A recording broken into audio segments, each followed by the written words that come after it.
it's not going to be a controversy because of the contract. Purdy is set now. He's got that contract. If Mac Jones were to outplay him, then you're going to have trouble trading that contract. And so I don't see how it would ever become a real controversy because you're paying the guy $52 million. Let's go to River Islands in Lathrop, but first let's go and see who's on the River Islands guest line. Surprise! Hello. What's up? It's Chris Broussard. Chris B. What's up, Chris? In the house. Oh, what's up, man? How you doing? I'm great. How are you guys? Hanging in, Chris. You kind of ruined our life out here in the Bay. Real quick, that tweet calling Mr. Steinmetz the media Larry Bird. His head is as big as Jack in the Box now, Chris. I hate to say it, but it's true.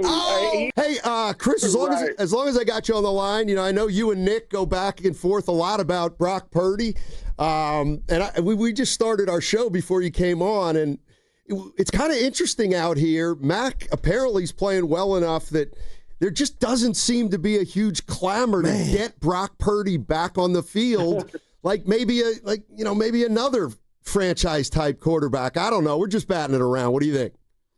It's interesting. Look, I think Brock is better. He clearly, you can see with Mac that one of his limitations is just kind of lack of athleticism, ability to move. That's obviously something Purdy does well, extends plays. I mean, the win over Seattle, some of these late game-winning plays he's made, that was all his athleticism that extended the plays. So Purdy's got him beat in that. But, Jones with his size, and he's smart and he processes quickly. And those are the things that, Kyle Shanahan liked about him even coming out of the draft. But here's the thing. Look, like I said, I do think Purdy's better. And when he's fully healthy, get him back in there. I wouldn't rush it just because, with the team's health situation right now, there's no need to rush him back because it's probably a lost season just because of the injuries. But it's not going to be a controversy. And here, even if Mac plays like great the next few games, because of the contract, right? Like there's no way. Like Purdy is set now. He's got that contract. If Mac Jones were to outplay him, then you're going to have trouble trading that contract, right? And so I just don't think for that reason alone, I don't see how it would ever become a real controversy because you're paying the guy $52 million. He has been great for you. Obviously, got you to the Super Bowl. And with that money, you're going to play him. It's as simple as that. And maybe Mac plays well enough where some other team will want him and bring him in as a potential starter, and you can make a good trade for him. But long term, there's no way I see this being a controversy. Yeah, hey, Chris, I got to give you your flowers. You, Nick, and Wiles, man. A lot's happening on TV, but you guys are a mainstay. I watch every day, so keep up the good work. And, my partner, I got 3 kids like Steiny, and, people, who's your favorite? I don't have a favorite, and I take that to baseball. We got the playoffs. The NBA is about to start. But, Chris, with social media in the NFL, is the beauty of it that nothing changes more than 1 week in the NFL? It's crazy, man. Yeah, it really is. There's no question about it. And obviously, they only play 17 games, so that's a big part of it. But even with that, you do have to have a bit of composure because it's the NFL. And I've said it before, like I'm talking about a Buffalo or some other elite team. They're going to lose a game or two or maybe more to teams that are worse than them.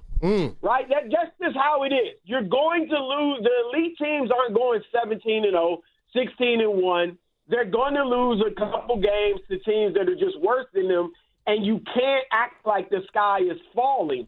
But now with the media as it is, including shows like mine, including, sports talk shows like you guys, because we're talking about it every day and then you got social media, everybody does overreact. But you got to try to keep composure because one game, every team's going to have a bad outing or two during the regular season. Hey, Chris, I'll get you out of here on this one. What were your expectations for the Niners before the season, and what do you see as kind of going down the rest of the year with 11 games left and they're 4-2, but banged up? I thought I picked them to win the division, and that division is tougher than I expected. Obviously, I knew the Rams would be pretty good. Seattle's better than I thought. Darnold, I got to give him his credit. You know, I thought maybe he got lucky with Kevin O'Connell out there in Minnesota. He's really not that good. But he has shown that he's a legit franchise quarterback now.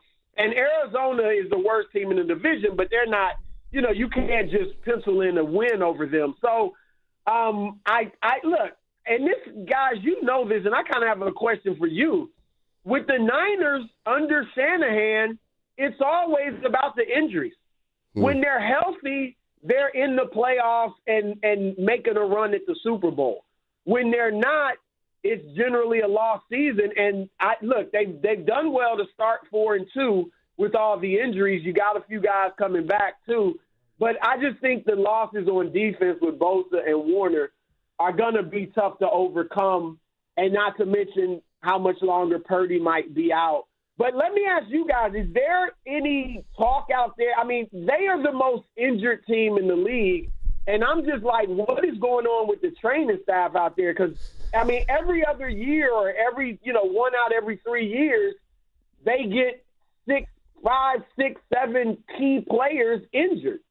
Yeah, we've been talking about that more and more over the years, and nobody's got the right answer. There's some theories about price of a dynasty. Yeah, well, almost dynasty. Maybe Chris. This is a result of playing a lot of long seasons. Some people have suggested that the way they practice in preseason, like they go harder than other teams. Yeah. Some of the guys are getting up there, Kittle and McCaffrey a little bit, but that's a caper out here too, man. No doubt about it. Yeah.